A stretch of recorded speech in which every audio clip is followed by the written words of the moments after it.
Hello everyone. So today we will discuss the third part of our chapter, that is heredity and evolution.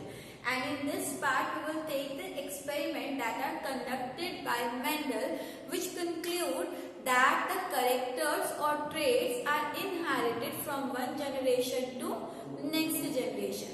So यहाँ पर first experiment हम आज discuss करेंगे, that is your monohybrid cross. So the first thing is that what we understand by this term monohybrid. Monohybrid का मतलब क्या है? So cross आपको पता है सिंपली जहां पर आप दो ऑर्गेनिजम्स के बीच में क्रॉसिंग कर रहे हैं या रिप्रोडक्शन करा रहे हैं. And hybrid term we are using for hybrid का मतलब होता है mixing and mono is for one. So monohybrid cross is a cross made to study the inheritance of one character. Mono का मतलब है जैसे यहाँ पर एक पेरेंट से नेक्स्ट जनरेशन में एक करेक्टर अगर हम ले तो उस एक करेक्टर का इनहेरिटेंस कैसे हो रहा है. Like I am the organism. If I have to see a character which is transmitting in my next generation, I am neglecting all other characters like my height and all, and I am just observing the inheritance of eye color. तो मुझे बाकी character से कोई मतलब नहीं है, मैं सिर्फ यहाँ पर एक करेक्टर को कंसिडर करूँ, that is my eye colour, that how it is inheriting in the next generation, neglecting all other characters, then that hybrid और that cross is your monohybrid cross. So यहाँ मोनोहाइब्रिड क्रॉस है क्या? It is a cross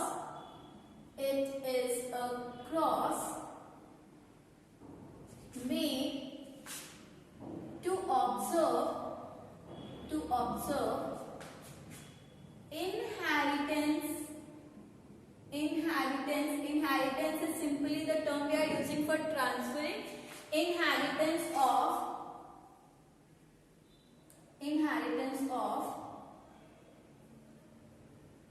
single character from one generation or we can say from parent to next generation or offspring. Now in this cross there are some steps, and what are those? सबसे पहले तो आपको यहाँ पर जो character आप study कर रहे हैं वो पता होना चाहिए, that what character I am observing. So यहाँ पर जब भी हम क्रॉस करते हैं you have to follow a sequence कि पहले क्रॉसिंग के लिए आपको क्या चाहिए. क्रॉस कर रहे हैं हम, रिप्रोडक्शन पढ़ रहे हैं, so we need parents okay. And parents में आपके क्या होते हैं? Male is cross with female. So when I am writing the parent तो मुझे यहाँ पर पेरेंट का जीनोटाइप भी मेंशन करना होता है and its phenotype also. Genotype I have told you. Genotype जब हम जेनेटिक कॉम्पोजिशन जो है ऑर्गेनिज्म उसकी बात करें, यानी जो भी करेक्टर मैं ऑब्जर्व कर रही हूँ उस करेक्टर के लिए, उस ट्रेट के लिए कौन सा जीन रिस्पॉन्सिबल है. So when I talk about the genetic composition और gene for a character, then I am observing what? Genotype. तो यहाँ पर आपको जीनोटाइप पता होना चाहिए और फिनोटाइप, यानी आप कौन सा एक्सटर्नल करेक्टर ऑब्जर्व कर रहे हो. लाइक मेंडल ने अपने एक्सपेरिमेंट किए थे पी प्लांट में, तो हम उसी पी प्लांट में यहाँ पर किसका इनहेरिटेंस स्टडी करेंगे? We are doing this cross to study the inheritance of height, plant की हाइट को लेकर. और हाइट तो मुझे आपका फिक्स है, मेंडल ने यहाँ पर फिक्स किया हुआ है कि मेंडल ने जो है यहाँ पर बात की कि प्लांट्स में जो है हाइट, पी प्लांट में हाइट दो ही तरह की है, आइदर दे आर टॉल और they are short. So if we see the phenotype, इसमें से हम किसी को भी कंसीडर कर सकते हैं tall. Like I am taking male as tall and female as short, and for short I can also write here dwarf. Okay. Tall and short organism मैंने करेक्टर, मुझे प्लांट देखकर दिख रहा था, मैंने एक लंबा प्लांट लिया, एक छोटा प्लांट लिया है। अब मेंडल यहाँ पर कहते थे कि जो भी डोमिनेटिंग करेक्टर है, डोमिनेटिंग करेक्टर हम कहते थे जब हम इसे क्रॉस करते हैं तो पहली जनरेशन में उसे जो ऑब्जर्व होगा वो उसे डोमिनेटिंग करेक्टर जो है कंसीडर करते थे।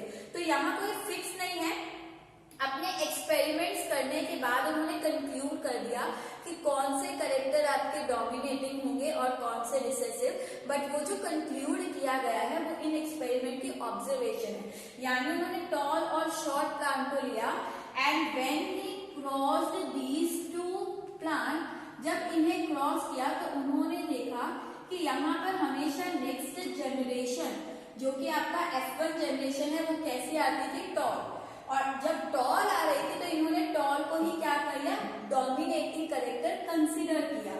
अब उन्होंने कहा कि किसी भी करेक्टर का जो जीन होगा वो हम कैसे एक्सप्रेस करेंगे, इन दोनों में से जो भी डोमिनेटिंग करेक्टर है, क्रॉस करके टॉल दिख रहा है तो मतलब ये टॉल ही क्या है, dominating. So what ever the dominating character is, जो भी आपका डोमिनेटिंग करेक्टर, उसका फर्स्ट अल्फाबेट ही उसका क्या रिप्रेजेंट करेगा, जी। यानी कि टॉल के लिए मैं यहाँ क्या लिख सकती हूँ, capital T। And because the plant are diploid, तो यहाँ पर आपकी इस जीन की अलीलिक फॉर्म होगी, यानी होमोलोगस क्रोमोसोम पर अगर इस पर कैपिटल T है तो इस पर भी क्या होगा, कैपिटल T होगा। सो यहाँ पर मैं जीन की अलीलिक फॉर्म मेंशन करती हूँ लाइक दिस। सो यहाँ मेल में टॉलनेस के लिए आपका जीन कौन सा रिस्पॉन्सिबल है, कैपिटल T।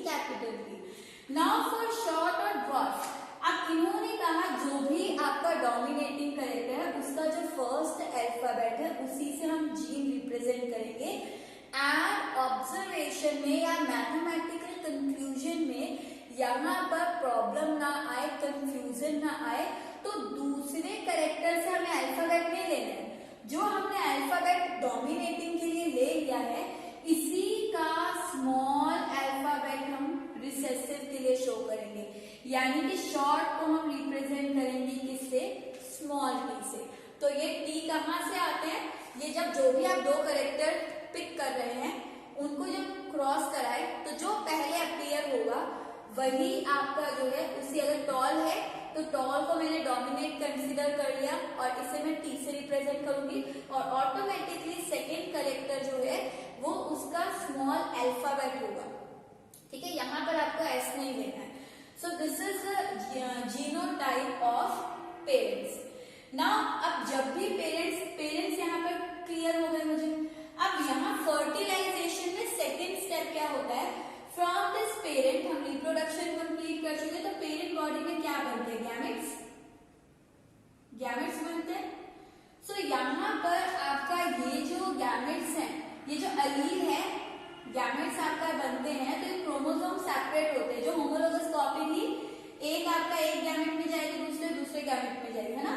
सो यहाँ पर आपका ये जो कैपिटल T है इसको आपने यहाँ इस तरह से रिप्रेजेंट कर दिया। सो इस पेरेंट से दो गैमेट, यानी कि ये जो जीन है या अलील है ये इक्वली डिस्ट्रीब्यूट होती है, तो ये दो गैमेट में इक्वली डिस्ट्रीब्यूट होगी। Likewise this small t it is also going to distribute equally here, क्योंकि ये आपके जो जीन होते हैं या अलीलिक फॉर्म है क्रोमोसोम्स पर प्रेजेंट है बच्चा। और सेल डिवीजन अगर आपने थोड़ा सा पढ़ा हो तो जब आपका सेल डिवाइड करते यानी कि एक सेल से आपके ये दो सेल बन रहे हैं तो इस सेल में जो क्रोमोसोम्स की कॉपी होती है यही हाफ जाती है, यानी कि 1 है और ये 2 है। होमोलोगस है ना, हमारे पास पेयर है तो एक 1 और 2 यहाँ गया और दूसरा 1 और 2 यहाँ गया, तो इक्वल डिस्ट्रीब्यूशन होती है। तो इसलिए एक टी इस गैमेट में और दूसरा टी इस गैमेट में। So these are gametes. Now after this gametes यहाँ पर क्या होगा, F1 generation. And what is this F1 generation, F1 stand for filial और फीलियल आपका ग्रीक लैंग्वेज में होता है पहली जनरेशन। तो ये इन दोनों पेरेंट्स के पहले बच्चे हैं, पहली जनरेशन है। और यहाँ F1 जनरेशन आपको कैसे दिखी, सो F1 जनरेशन आपको दिखी कि ये गैमेट, देखो गैमेट जो है वो किसी से भी फ्यूज हो सकते हैं, यानी एक पेरेंट गैमेट के साथ फ्यूज होने की प्रोबेबिलिटी रखते हैं। ये गैमेट इससे भी फ्यूज हो सकता है। This gamete can fuse with another gamete also, इससे भी हो सकता है। लाइकवाइज ये गैमेट आपका इसके साथ भी हो सकता है और ये गैमेट आपका इसके साथ भी हो सकता है। यानी कि आपका कोई भी गैमेट दूसरे पेरेंट के किसी भी गैमेट के साथ फ्यूज होने की प्रोबेबिलिटी रखता है, और जब भी यहाँ फ्यूजन होगा तो F1 जनरेशन आपकी जो बनी, यानी कि फर्स्ट जनरेशन आएगी, वो दोनों पेरेंट की हाइब्रिड हो गई। क्योंकि सेक्सुअल रिप्रोडक्शन आप पढ़ रहे हैं, in sexual reproduction genetic material mix with each other.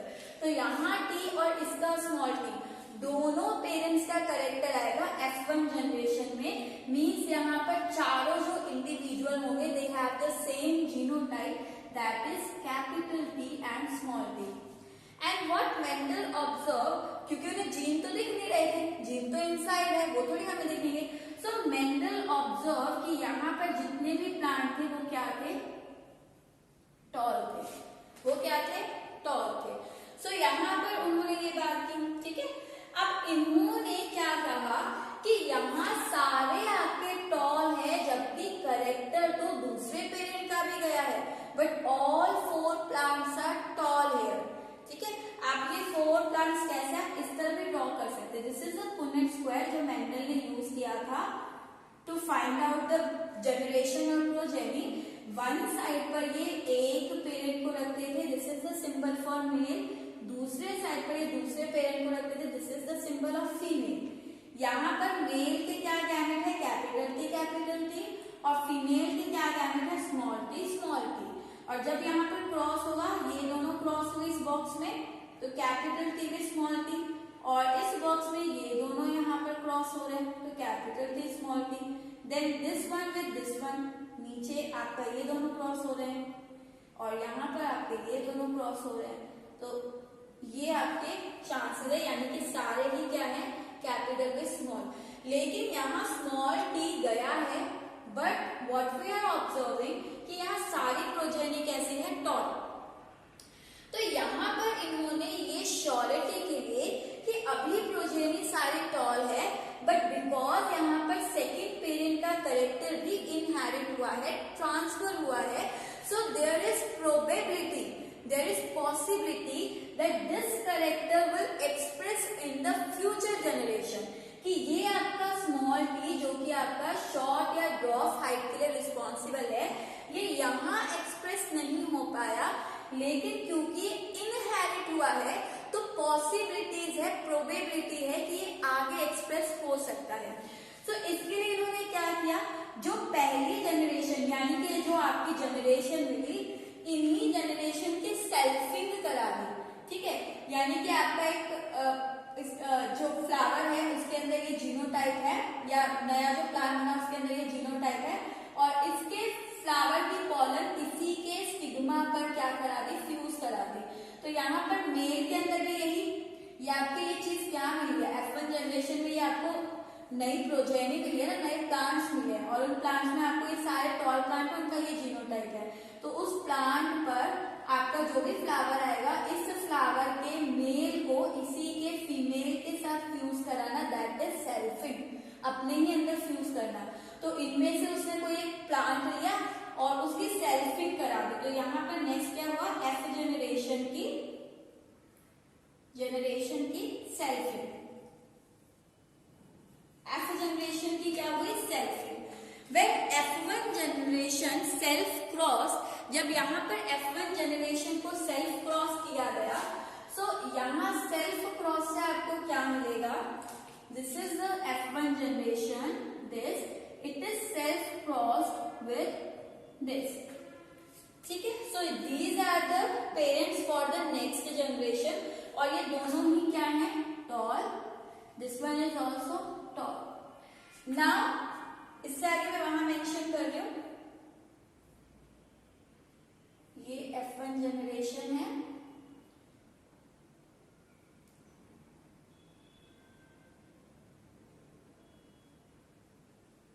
Now I am showing it there. So यहाँ पर ये क्या है, नेक्स्ट जनरेशन के पेरेंट। अब यहाँ पर भी सेम क्या होगा, यही स्टेप, नेक्स्ट जनरेशन के गैमेट्स बनेंगे। गैमेट्स बनेंगे, इस पेरेंट से जो गैमेट बने वो क्या बनेंगे, capital t with small t. Likewise from this parent जो गैमेट बनेंगे they are also capital t with small t. So these are the gamete for the next generation. ये आपके क्या है, नेक्स्ट जनरेशन के गैमेट है। अब नेक्स्ट जनरेशन के गैमेट्स में अगेन अब क्या होगा, इनका फर्टिलाइजेशन। गैमेट के बाद तो सबको पता है क्या होना है, फर्टिलाइजेशन। बट यहाँ पर अब ये जो प्रोजेनी है ये सेकंड प्रोजेनी है। पहले के पेरेंट्स से इससे बच्चे बने, इसके बच्चों के बच्चे, यानी ये सेकंड जनरेशन है अब इस फैमिली में। तो this is the F2 generation, filial 2 generation. और यहाँ सेकंड जनरेशन भी again we will show it with Punnett square. So on the one side you keep one parent and on other side other parent. तो ये एक parent के gamete मैंने एक तरफ रख दिए और दूसरे पेरेंट के गैमेट आपने दूसरी तरफ रख दिए। Now you have to cross it. Capital T cross होंगे इस बॉक्स में। Here capital T cross with small t. Here capital T with small t and there also small t with small t. So this is what we get after F2 generation, in which this plant is tall, this one is also tall, this one is also tall and this is short. See, ये तो आपको F1 में दिख रहा है। यहाँ पर ये जीनोटाइप जिसका होगा ये पेरेंट है, देखो ये जीनोटाइप जिसका होगा वो टॉल थे। फिर जिसके अंदर ये जीनोटाइप है कैपिटल T स्मॉल t, वो भी आपकी कैसे है, टॉल थे। और जहां पर प्योरली आपका स्मॉल t है वो क्या है, they are short. So this is the F2 generation. Okay, now after this F2 generation उन्होंने देखा कि यहाँ पर because this Punnett square, this is the Punnett square and Punnett square जो है ये प्रोबेबिलिटी बताता है, ये कंप्लीट आपका 100% रिजल्ट नहीं दे रहा है, ये संभावना बता रहा है। संभावना कि आगे की जनरेशन में क्या संभावना है, क्या हो सकता है। तो यहाँ पर मान लीजिए अगर आगे की जनरेशन में 4 पौधे हैं तो उनमें संभावना है कि 3 बड़े होंगे, यानी कि ज्यादा पॉसिबिलिटी किसकी है, टॉल की, और कम पॉसिबिलिटी किसकी है, शॉर्ट की। तो यहाँ पर इस स्क्वायर से इन्होंने दिया यहाँ पर फिनोटाइप रेशियो। देखो सारी टर्म यूज हो रही है, सारी टर्म यूज हो रही है यहाँ पर, genotype phenotype. Genotype genetic composition के बेसिस पर, phenotype external.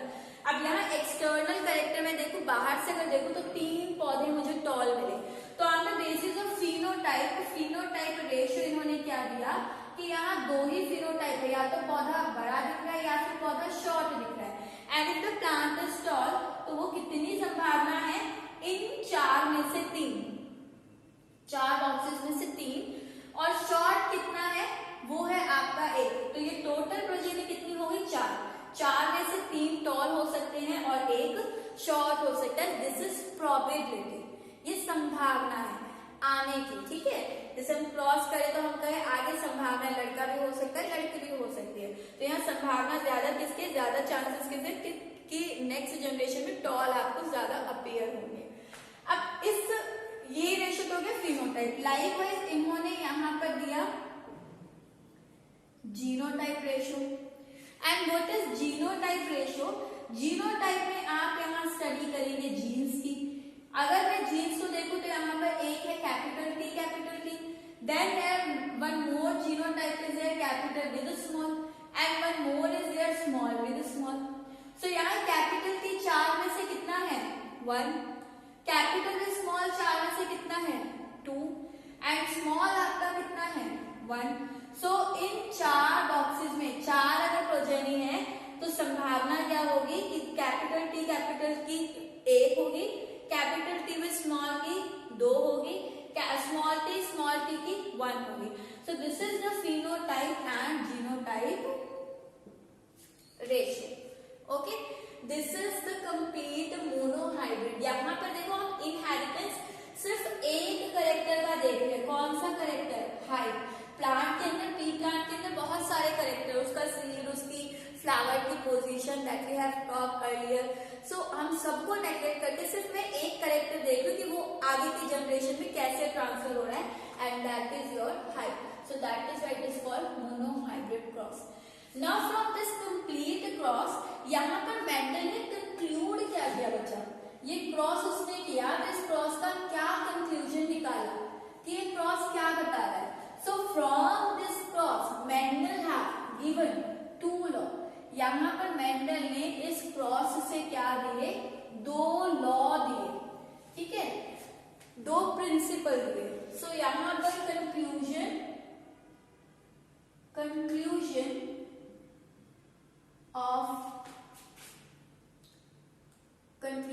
of monohybrid cross. पहला कंक्लूजन, पहला यहां पे इन्होंने दिया principal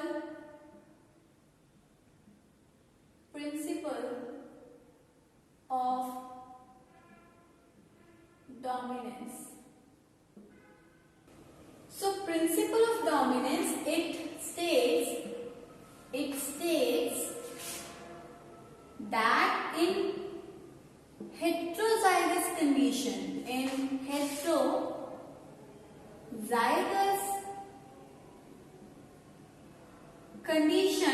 heterozygous, you all know that here the 2 alleles are different in the parent, that is hetero का मतलब different होता है.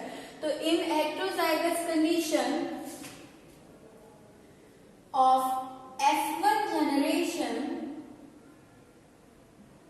this is the F1 generation, and here what we are getting heterozygous condition because दोनों ही parent के character क्या होंगे, यहाँ पर मिक्स होंगे.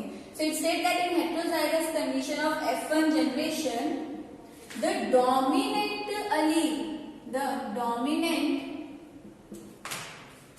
allele, which is what, capital T, will mask the effect of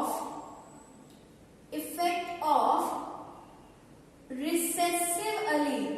Recessive character is the one which is not expressed in the first generation, but there are probability that it will get expressed in the future generation. जो आपकी पहली generation में ना express हो लेकिन recess के बाद, half time के बाद, यानी आगे की प्रोजेनी जो है वहां पर टेंडेंसी रखता है कि वहां एक्सप्रेस तो हो सकता है. ठीक है, तो रिसेस के बाद जस्ट अ ट्रिक कि याद रख सकते हो कि पहले नहीं हो रहा है, आगे हो सकता है.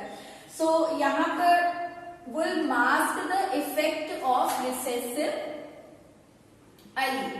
देखिए ये अब समझ लेते हैं हेटेरोजाइगस कंडीशन में व्हाट आई एम सेइंग कि जो डोमिनेटिंग allele है, यानी कि this capital T is dominating, ये क्या कर रहा है, मास्क होता है छुपाना. तो ये मास्क कर रहा है किसके इफेक्ट को, रिसेसिव allele को, यानी दूसरे वाले छोटे अल्फाबेट को. रिसेसिव कैरेक्टर क्या है, ड्वार्फ है, शॉर्ट है.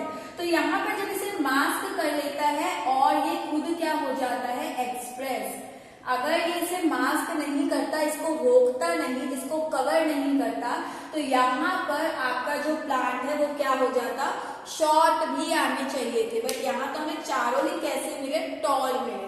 तो यहाँ पर क्या कहता है कि state that heterozygous condition of F1 generation, the dominant allele will mask the effect of recessive allele and express, और खुद को एक्सप्रेस करेगा, and express itself, वो क्या करेगा, खुद को एक्सप्रेस करेगा.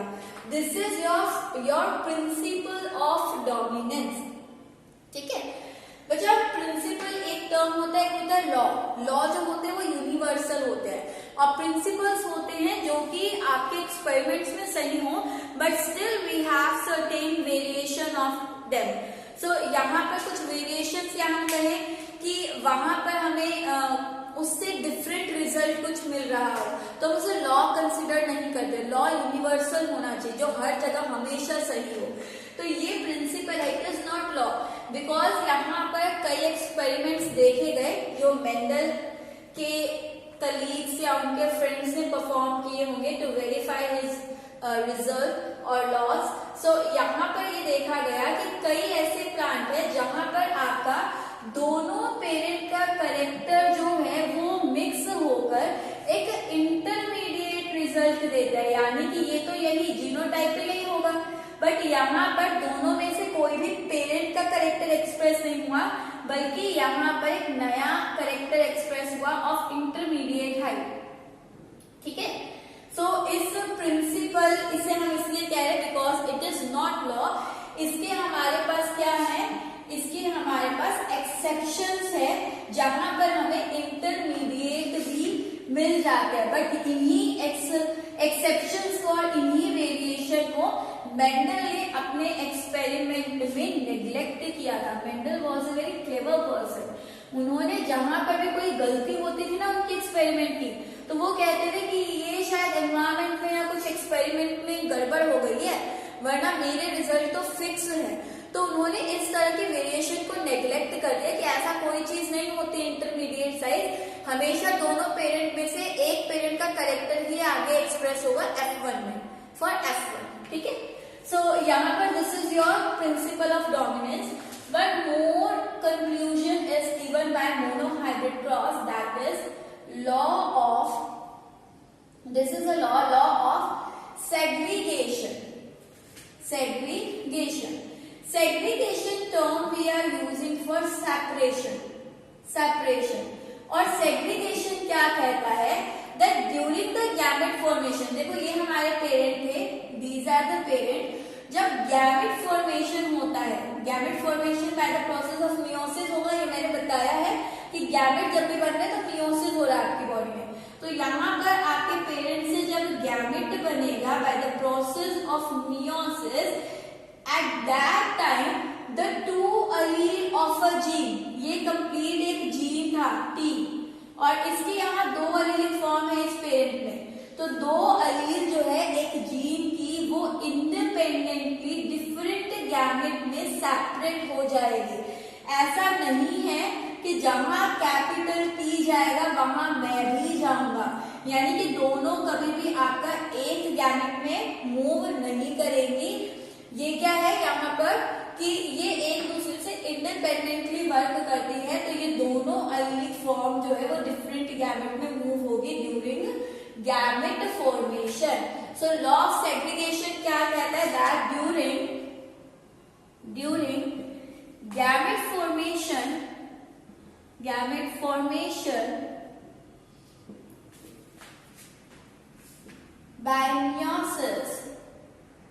by meiosis, the two allelic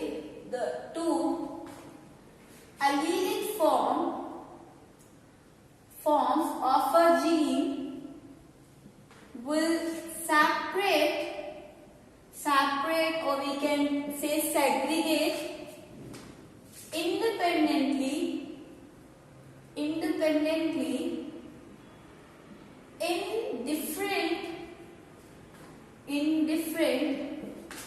gametes, independently वो डिफरेंट गैमेट्स में मूव ऑन हो जाएंगे। ठीक है, so this is your law of segregation. Okay, so there we have used all the terminology that I have given you in the previous lecture. Gene की बात हुई, अलील की बात हुई, होमोजाइगस पेरेंट जो थे वो क्या थे, हेट्रोजाइगस F1 जनरेशन जहां दोनों अलील डिफरेंट है, फिनोटाइप क्या है, जीनोटाइप क्या है। सो सारी टर्म्स आपके इस एक्सपेरिमेंट में यूज हो गई है। सो आई होप आपका previous lecture and this topic will be clear to you. So this is all for today.